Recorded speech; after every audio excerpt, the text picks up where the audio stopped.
Saudações académicas a todos. Uma particular saudação aos estudantes do segundo ano.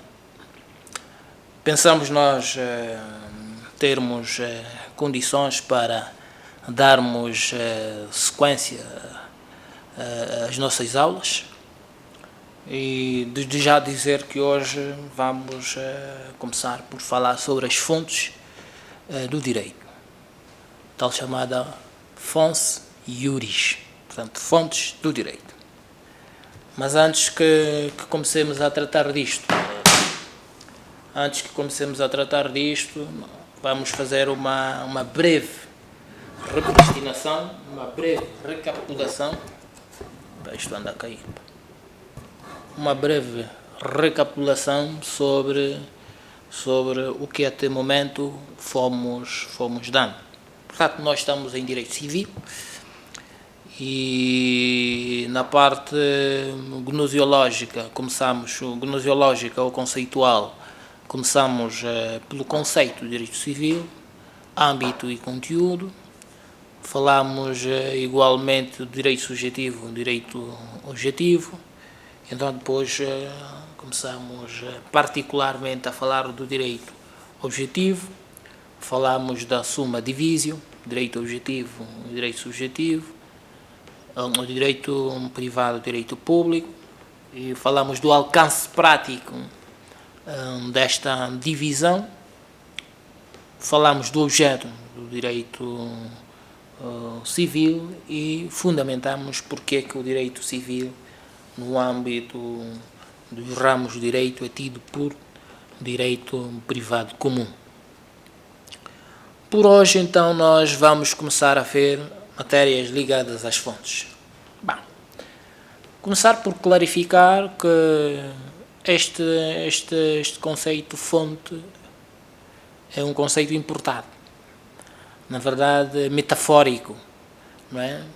Vamos encontrá-lo com várias acessões, com muitos sentidos.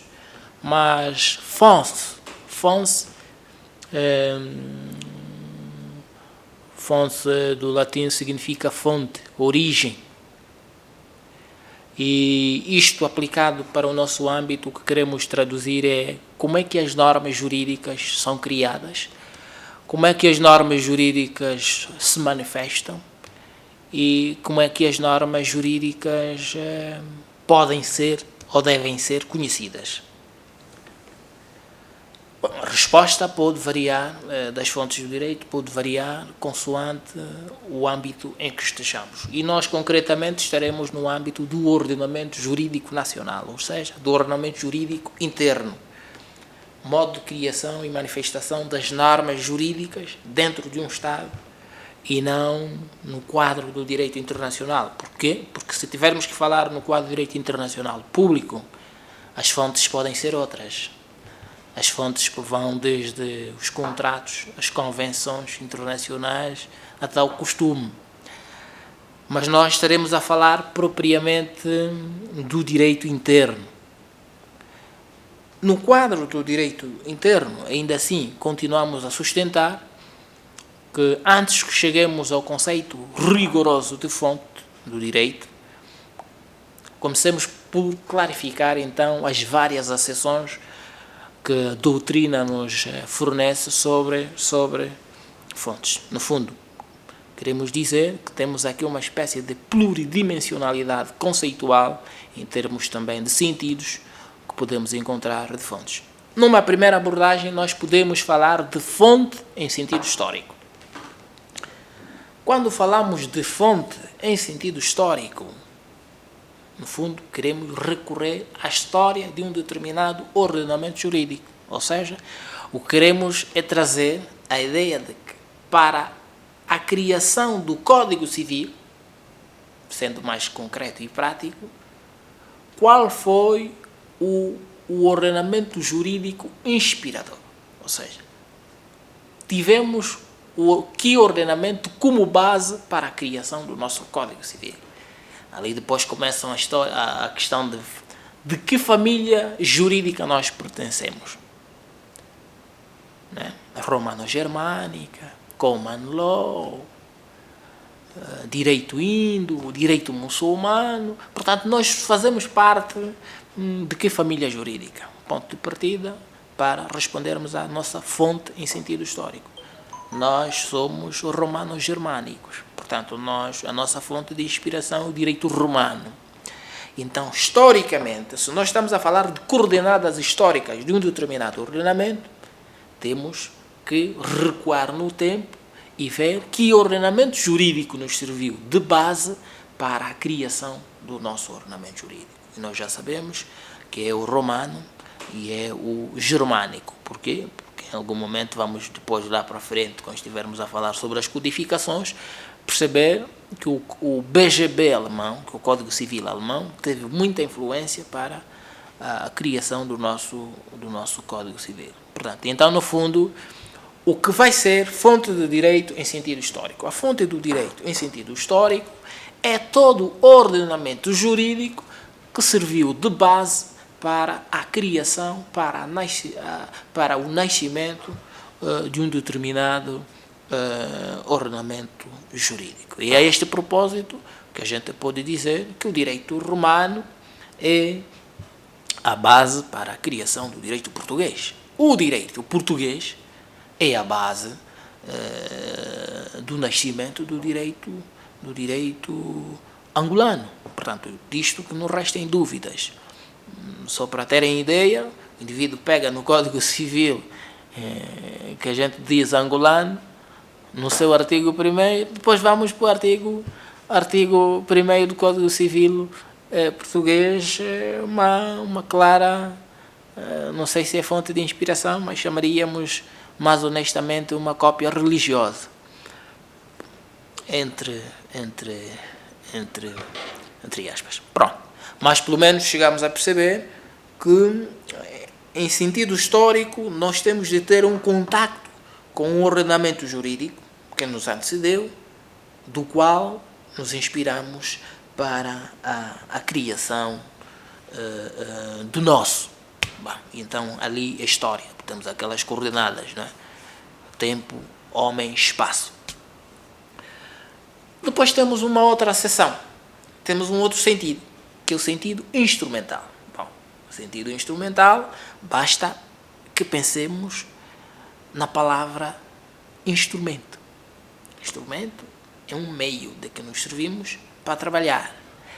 E então, em sentido instrumental, fonte do direito vai ser o quê? Vai ser o meio de que o legislador se serve para fazer chegar a lei ao seu destinatário. Ou seja, é a este propósito, sendo mais prático, que nós podemos dizer: o legislador, para que crie a lei, usa que meio? A resposta é: usa um jornal, se chama em bom rigor Boletim Oficial, e que termina, cujo nome é Diário da República. O Diário da República, nessas circunstâncias, é uma fonte do direito em sentido instrumental. Significa, a lei é publicada num meio para chegar até nós. Este meio chama-se Diário da República. Então, o Diário da República é um instrumento de que o legislador se serve para publicar a lei, né? Para fazer chegar a lei ao seu destinatário. Entretanto, na instrumentalidade, nós encontramos a instrumentalidade bidividida, ou seja, dividida em fontes iuris cognoscendi, fontes de conhecimento, e fontes iuris essendi, quer dizer, fontes essenciais. Eu, por acaso, tenho uma simpatia enorme pela filosofia, e então, quando eu encontro conceitos filosóficos, prefiro parar e tratar sobre eles. As fontes iuris essendi significa fontes essenciais. Então, aqui, depois nós lá para frente, e até em matéria de direitos reais, fala-se muito de coisa principal, coisa acessória, e eu costumo, para exemplificar coisa principal e coisa acessória, trazer este exemplo de essência e acidente. O conceito que nós temos em filosofia de essência é tudo aquilo que faz com que a coisa seja o que ela é. No fundo, estamos a falar de tudo aquilo sem o qual a coisa deixa de ser. Então, se nós estamos a falar de fontes essenciais, estamos a falar de fontes em bom sentido jurídico. Agora, as fontes iuris cognoscendi, estamos a falar da instrumentalidade no seu sentido rigoroso, que é as fontes ou seja, o meio através do qual o legislador faz chegar à lei. Então, no fundo, nas fontes iuris essendi é o conceito rigoroso de fonte em sentido jurídico, né? Modo de criação e manifestação. Então, aqui as fontes iuris essendi, estamos a falar da lei, estamos a falar da jurisprudência, estamos a falar do costume, estamos a falar da doutrina. E as fontes de conhecimento, estamos a falar da instrumentalidade, dos meios de que o legislador se serve para fazer chegar a lei aos seus destinatários. No fundo, é igual à fonte em sentido instrumental. Bom, nós temos um outro sentido, que é o sentido orgânico. Bom, no sentido orgânico, até aqui eu costumo recorrer ao professor Gomes Canutilho, temos um pluricentrismo legislativo. Mas antes de começar pelo conceito. No sentido orgânico, o que é afinal fonte? Fonte é o órgão com competência para criar normas. E no nosso ordenamento jurídico nacional temos um pluricentrismo legislativo. Significa, nós podemos designar a fonte por excelência, que é a Assembleia Nacional, e em algum momento, fonte do direito Presidente da República. E os órgãos locais também podem emitir normas jurídicas. Aqui só para ter uma ideia, em sentido orgânico, é fonte aquele órgão que pode produzir uma norma jurídica, para ser mais prático. E quais são os órgãos que a própria Constituição determina? Olhando aí, salvo erro, para o artigo 126, 166, a Assembleia Nacional, estão lá as formas dos atos. O Presidente da República emite decretos presidenciais e outros atos normativos. A Assembleia Nacional, leis e outros atos normativos. Portanto, estão lá nestes artigos que eu citei. Ora, significa que a Assembleia Nacional é uma fonte do direito. Porquê? Porque cria leis. O Presidente da República é uma fonte do direito. Porquê? Porque cria decretos presidenciais que têm força de leis. Portanto, e nessa perspectiva, entende-se que estes órgãos são fontes do direito. Por isso é que eu falava do pluralismo ou do pluricentrismo legislativo. Quer dizer que temos muitos centros de decisões e de produção de normas. Quem fala do poder executivo, né, no quadro do direito administrativo, nós, em termos de produção normativas, temos o Presidente da República, os seus órgãos auxiliares, ao nível central, ao nível local, os governos provinciais, as administrações municipais, podem claramente emitir atos normativos, aqui que divergem nas suas formas. Os governos provinciais podem emitir regulamentos, podem emitir posturas. As administrações igualmente. Ok, continuando, nós por acaso tivemos alguns precalços técnicos. Estávamos a falar sobre o sentido material e sociológico de fonte. E nós dizíamos que, na verdade, em sentido sociológico ou material, diz-se fonte de direito, ou fonte do direito,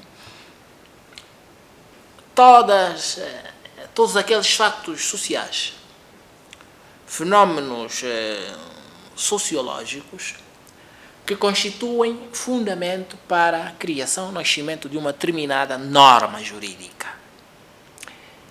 E eu dizia que, na verdade, nós temos exemplos múltiplos sobre isto. Aliás, a vida é feita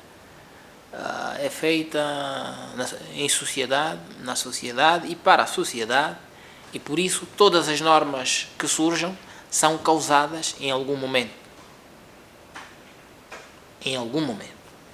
por fenómenos sociais. Exemplo disto, a pandemia do Covid.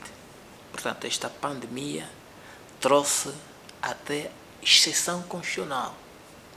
Exceção, atenção. Alterou não. Abriu uma brecha para se restringir direitos. E fez nascer decretos presidenciais. Em sentido material ou sociológico, qual é, por exemplo, se nos questionassem qual é a fonte do decreto presidencial que trata do estado de emergência? Qual é a fonte? É a pandemia. Este decreto só nasceu porque a pandemia surgiu. Não existisse pandemia, este decreto nem sequer pensávamos nele. E então, em sentido material ou sociológico, portanto, o direito tem como fonte o facto concreto causador da norma. A este propósito, nós temos um exemplo recorrente academicamente, que é de falarmos, por exemplo, das normas rodoviárias, das normas de política rodoviárias. Estas normas têm como fundamento o aumento do parque rodoviário. Imaginem que não existissem viaturas, não existissem carros, não existissem motorizadas, não existissem bicicletas, e então aí a gente dizia o código de estrada, aquele código de estrada serviria para quê? Para regular peões? Não.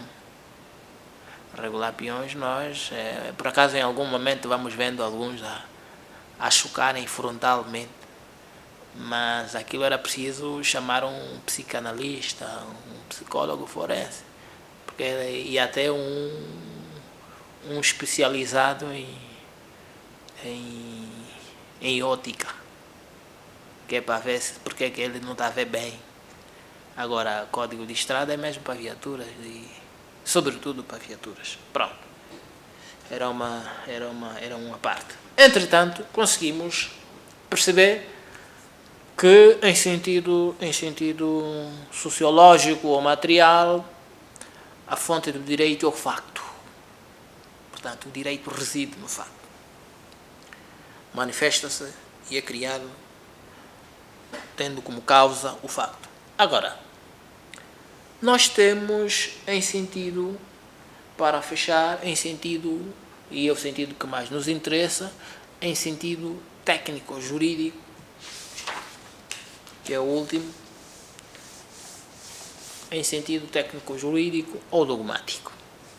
Bom, este último sentido, que é o que mais nos interessa, vai nos dizer que diz-se fonte de direito o modo de criação, manifestação das normas jurídicas.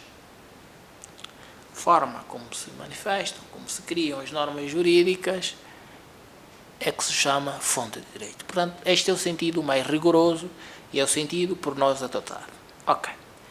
Neste sentido, então as normas têm uma determinada classificação. Em algum momento aparecem até na pirâmide de Kelsen, numa hierarquia. Estas fontes podem ser classificadas em fontes voluntárias e fontes não voluntárias. Fontes imediatas e fontes mediatas. As fontes voluntárias são aquelas cuja criação dependa da vontade do agente, tal chamada mens legislatores ou voluntas legislatores. Portanto, essas fontes, são aquelas que normalmente dependem da vontade do agente. E aqui, na vontade do agente, as fontes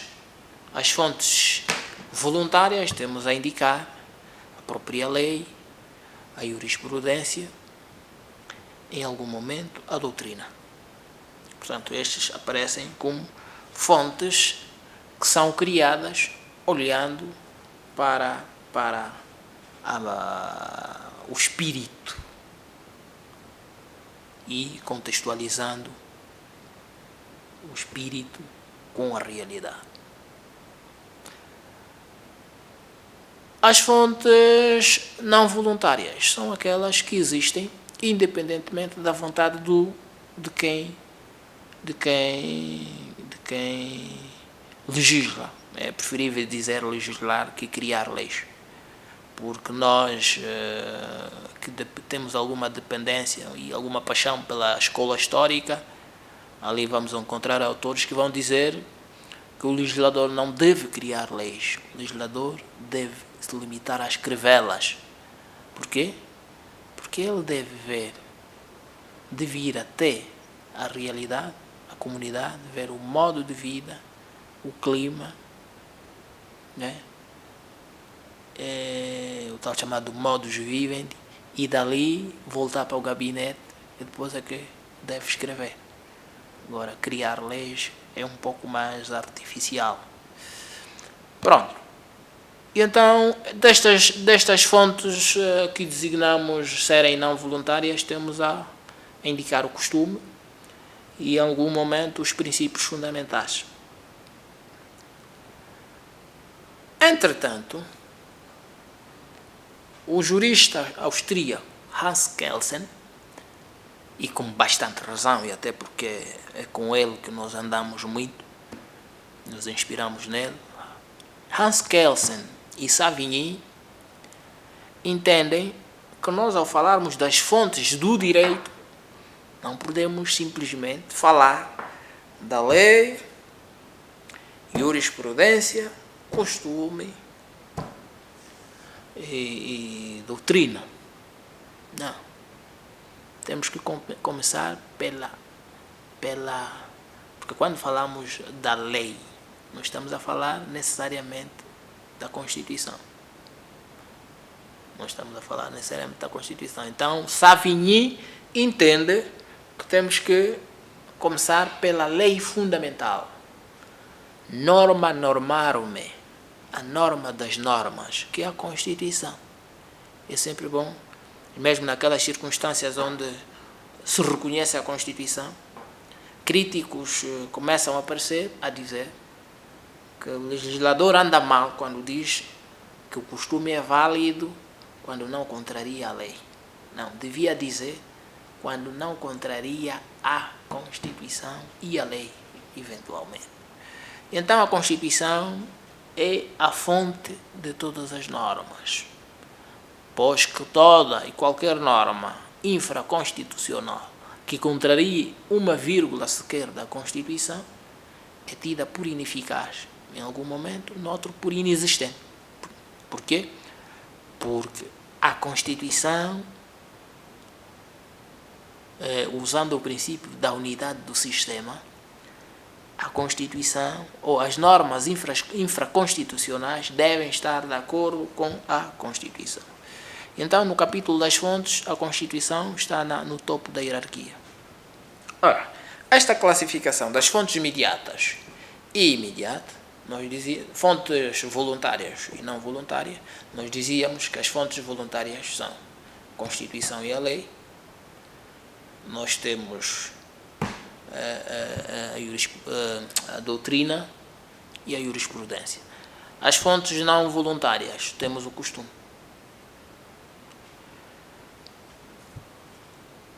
Temos uma outra classificação das fontes em imediata e mediatas.